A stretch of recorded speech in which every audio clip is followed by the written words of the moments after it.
مساء النور، مساء السرور، مساء السعادة عليكم متابعين العزاز الغاليين. نتمنى تكونوا بأفضل صحة وعافية يا رب. فيديو ديال اليوم بزاف ديال المتابعين كيتسناوه وبزاف ديال التعاليق جاتني عليه، فلهذا غادي ندير لكم فيديو خاص بمشاكل الجهاز الهضمي.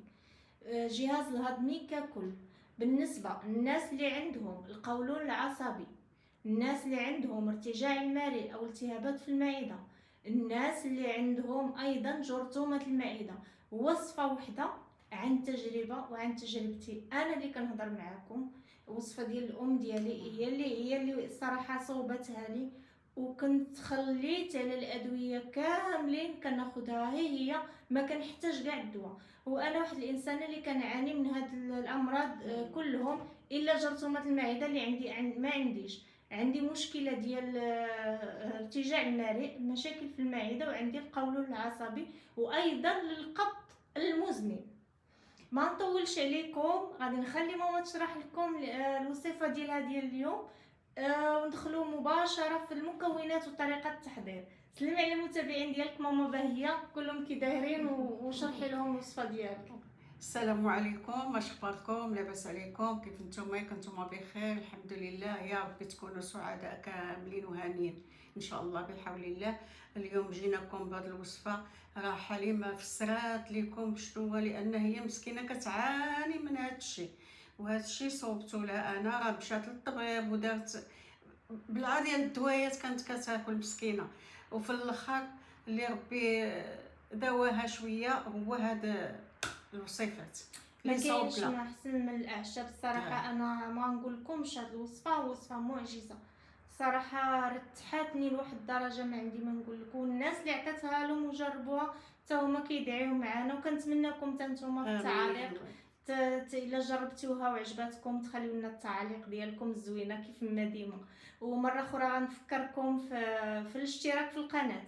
الناس اللي باقي ما اشترك، الله يخليكم ديروا اشتراك وديروا تفعيل الجرس باش يوصلكم ديما الجديد. غادي تورينا الطريقه كيفاش غتخلطيهم والكميه، ولا شي يحتفظوا به ولا لا.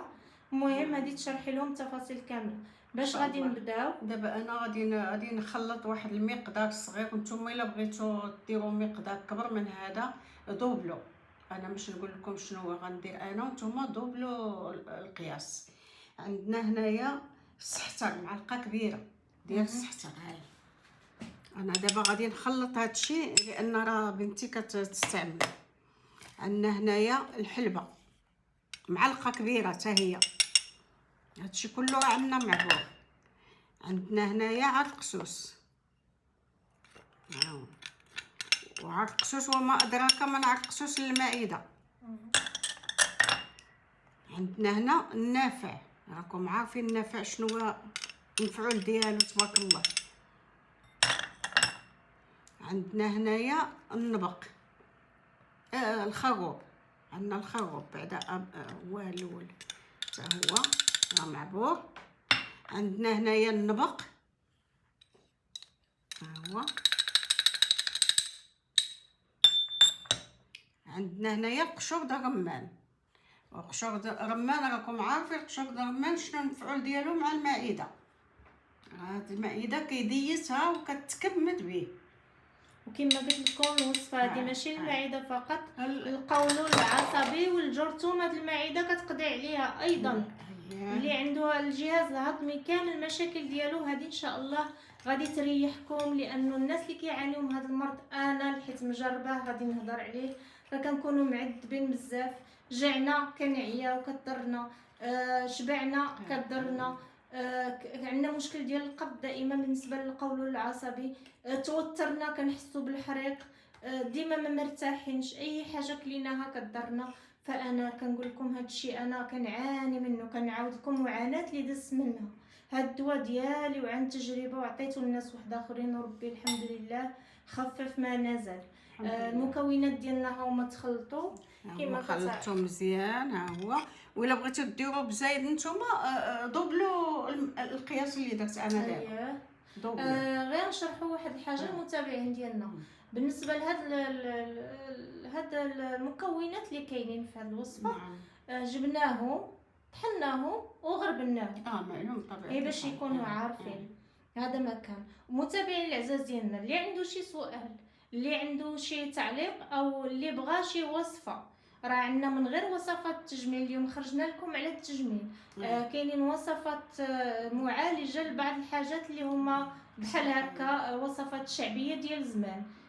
بالنسبه للصحه راه درنا بزاف ديال الوصفات. درنا على تليف الكبد، درنا على تكيس المبايض، راه في القناه ديالنا.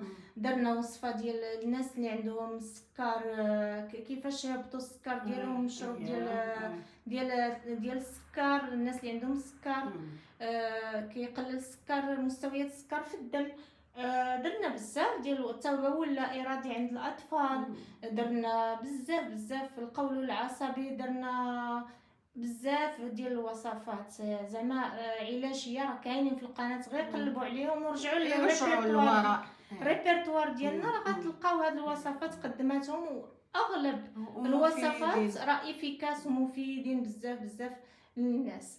درنا وصفه ديال الفطريات ايضا ديال الاظافر، ومازال غتجيكم وصفه ديال الفطريات جديده ترقبوها في هذا الاسبوع، غادي تكون كاينه. المهم خليونا في التعاليق ديالكم اللي كيعاني في شي مشكل خليها لي في التعاليق، وحنايا راه كنسمعوا الطلبات ديال المتابعات ديالنا كنلبيوها في الساعه والحين. المهم يمكن باش ما نطولش عليكم، دابا الخليط ديالنا ها هو، غادي تشرحي لهم كيفاش كياخذوه، اولا نقول لهم انا، لان انا بحال قول انت راه كليتي هاد الدواء انت كليت انا هناني من الادويه الصراحه. الحمد لله عليك بنتي، قبل لي مريض كامل. امين يا رب العالمين. بالنسبه لهاد الدواء هذا انا كناخذو الصراحه كناخذو بمعلقه وكاس د الماء على الريق في الصباح، وقبل ولا كنت عيانه بزاف كناخذو 2 مرات في النهار قبل الاكل، قبل الماكله. اللي ما بغاش وجا هكاك بودره قاصح انه يبلعو بالماء، ممكن ديروا معلقه وكاس كبير د الماء، يعني والماء غليان بحال اللي تصاوبوا اتاي، ديروا عليه داك الماء غليان كاس كبير وديروه في داك الماء وتخليوه حتى يقعد وتصفيوه وتشربوه. اللي سهل عليكم ديروه. انا داك الطريقه كان بعدا نبلع داك المعلقه مع كاس الماء موراها صافي. في البلاصه فيا شي حريق كيمشي. داك النهار كان عندي امساك كيكون ما كيبقاش، كان عندي غازات كيخرجوا، زعما سبحان الله على هاد الدواء. وصافي اي حاجه كيداويها. والناس اللي عندهم الجرثومه انا كنأكد عليكم حتى هو دواء افيكاس للجرثومه المعده، راه هو دواء مهم بزاف. هذا ما كان انا هضرت بزاف لحقاش انا اللي الماكله ديالو كتخرج بالبشره، كتزيان البشره، لان الا كانت المعده مريضه بحال اللي البشره كتبربص.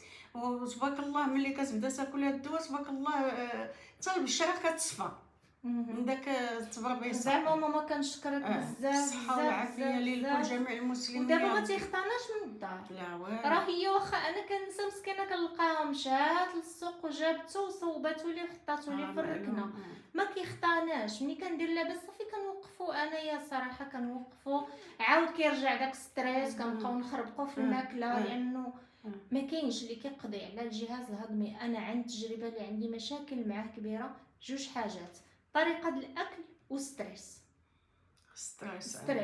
ومشيت حتى لعند الدكتوره الطبيبه ديالي، قالت لي شوفي راه انا غنعطيك الادويه، ولكن حاولي تحيدي من الستريس، من الاعصاب والستريس. هذا ما كان. سمحي لي ماما. وغادي نوصي انا الناس يحاولوا يبعدوا وليداتهم على الماكله الزنقه، عاود حتى هي راه كتخلق مشاكل في الداخل، فهاد الاستوما ديالنا كامله، لا مصارنا ولا معده ولا كل شيء.